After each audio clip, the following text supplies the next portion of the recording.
It was just about a year ago, a little over a year ago, I went to the state of North Dakota. Now, let me ask, and be honest, how many of you in this room have ever been to North Dakota? Raise your hand.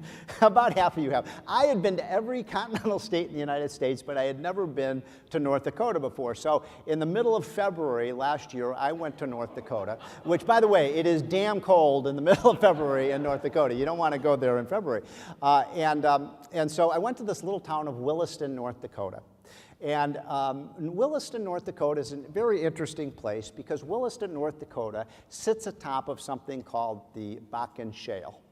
And the Bakken Shale is the biggest oil and natural gas find in America, in the North America, probably in 50 years. And it is such a cool story about what is happening with this revolution and renaissance that's going on in energy policy in America today, that the news is starting to get out, but not, I think, in the kind of way that it should be, because it is a story that is transforming our economy right before our very eyes. And so the interesting thing about going to Williston, North Dakota, Williston, North Dakota used to be a town that had about 5,000 or 6,000 people, according to the 2010 census. If you go to Williston, North Dakota today, they don't have any idea how many people are in Williston. They think it's about 20,000, 25,000 people. I know there are a lot of people there because I had to spend $659 to stay at a Best Western hotel in Williston, North Dakota. It feels like the gold rush era of the 19th century. It's just boomtown USA. And of course, it's boomtown USA because they have this access to this oil. And you know, we were talking at dinner a little bit about the soul of the American experiment, and the reason the United States has become such the richest country in the history of the planet is that we are a nation of entrepreneurs and innovators. And you really capture that when you see what's happening with this drilling revolution in places like North Dakota. And by the way, North Dakota is booming so much. Just to give you a sense of what's happening there, the unemployment rate is officially 2.5%. In North Dakota, but it's actually negative. There are actually more jobs in North Dakota than there are workers. So whenever, you know, I go back and forth between Washington, D.C. and New York, so whenever I see somebody panhandling on the street corner, I say, here's a ticket to North Dakota, go there, there's where all the jobs are, right? But it's such an amazing story because the two things that have really caused this revolution in oil development are, number one, hydraulic fracturing, and number two, something called horizontal drilling. And both of these are innovations and inventions that came from American ingenuity. And it's so amazing. You would be literally sitting in the middle, standing in the middle of a wheat field in the middle of Williston, and that's all really there is in Williston is wheat fields. And to think that we now have the technology to drill 2 miles deep into the ground, and then because of this new innovation called horizontal drilling, these drills now go 2 miles in any direction, like a spider web, which makes them much more efficient. And what's cool about it is hydraulic fracturing. And by the way, the left has made out hydraulic fracturing like it's some kind of sinister procedure. And ladies and gentlemen, to be against hydraulic fracturing is like being against a cure for cancer. That's how big this is. And it's so, I spent about 2 or 3 days with the people who actually do the drilling and kind of explain, the geologists who explained to me how they do this hydraulic fracturing. But it's just an amazing thing because you're talking about oil and gas that's been trapped in this shale rock formation literally for millions of years. And never before have we had the kind of capability the technological capability of cracking through that shale rock and getting at the oil and gas. And what they do with the fracking, I really got into this because, as I said, I spent some time with those geologists, is they're emitting at very rapid speeds water, chemicals, and sand into this rock formation, and over time what happens is they finally crack through it.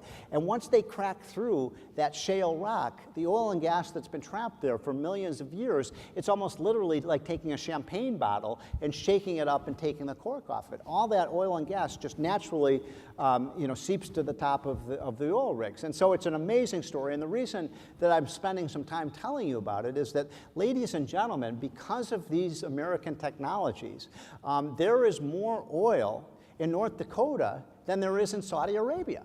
That's an amazing, yeah, that's an incredible thing to applaud. And it's not just happening, by the way, in North Dakota. It's happening all over this great, great country of ours. I think Georgia may be one of the few states that's not an energy-producing state, but it's happening in California, it's happening in Montana, it's happening in Wyoming, it's happening in Pennsylvania, it's happening in West Virginia. You know, there's a kind of cool story. How many of you have ever heard of the Marcellus Shale in Pennsylvania and West Virginia? That's an amazing one, too. There is, ladies and gentlemen, we have 150 years worth of natural gas in the Marcellus Shale, 150 years worth of this natural gas. And it's a great story, by the way, because, you know, you've got these states like West Virginia and Pennsylvania, which are reviving themselves economically because of this oil and gas boom. And here's the kind of fun part of the story, because I write a lot about the differences between what's happening in red states like Georgia and, you know, states like, you know, the southern states in Utah and these blue states in the Northeast. And so what's happened is, because a lot of these blue states in the Northeast are captured by these radical environmentalists, a lot of these blue states like New York have actually passed laws banning hydraulic fracturing, which is really stupid, right? Because when you go talk about places like Rochester, New York, and Buffalo and Syracuse, those are highly depressed areas that really need jobs. And these dimwits in the Albany state legislature have actually banned hydraulic fracturing so they can actually have these high-paying jobs. So here's the great part of the story. So New York has banned hydraulic fracturing, but Pennsylvania is going gangbusters on this stuff, right? And they're getting rich off it. So what they're doing, you want to know what they're doing in Pennsylvania now? They're drilling down, and then they're going horizontally underneath New York, and they're taking out all the oil and gas, and they're bringing it in. So it's a kind of neat story. And look, the reason I've been focusing on this, and you think, you know, it's not that exciting, but the thing that's really is exciting about this story is that, and this is something that Mitt Romney actually had right in the campaign, and I wish the president understood this, that it is absolutely true that if we exploit our resources and go full speed ahead with our energy resources, and look, we are the Saudi Arabia of coal, natural gas, and we can be that of oil, that, ladies and gentlemen, within 10 to 15 years, this great, great country of ours, the United States of America, can go from an oil and gas import country to an oil and gas export country. Now, that's amazing when you think about it, right? I mean, think about what that means for our economy. What is the number one thing that the United States imports more of than anything else from the rest of the world?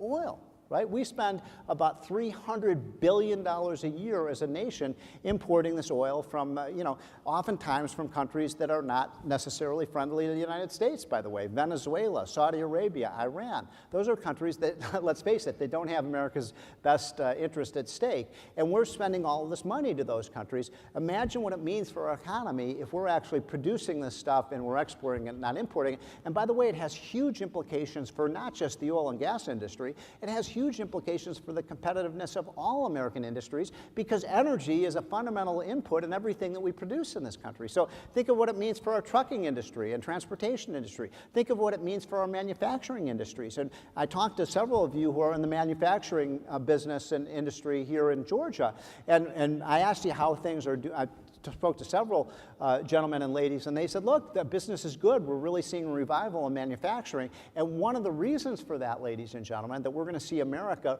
really have a huge comeback in manufacturing is today in America, our American manufacturers have access to lower price electricity and energy than anywhere else in the world, which is a great, great story. And so the point I'm making is that we have to move full speed ahead with this. And what's amazing is, here's the kind of a little bit depressing part about this. Well, here's the interesting part about this story. So all of this is happening even though we have in the White House today a president who I think all of us would agree is probably the greenest president we've ever had, right? There's never been a president who's been more in the hip pocket of the radical environmentalists than Barack Obama. And one of the ironies of this presidency is that Barack Obama, in the 8 years that he is president, will have presided over the greatest oil and gas boom in American history. I think that's kind of an ironic thing to think about. But by the way, just to give you a sense of how wasteful government can be, and this is kind of a little lesson, a microcosm of what's happening, why government spending is often so inefficient.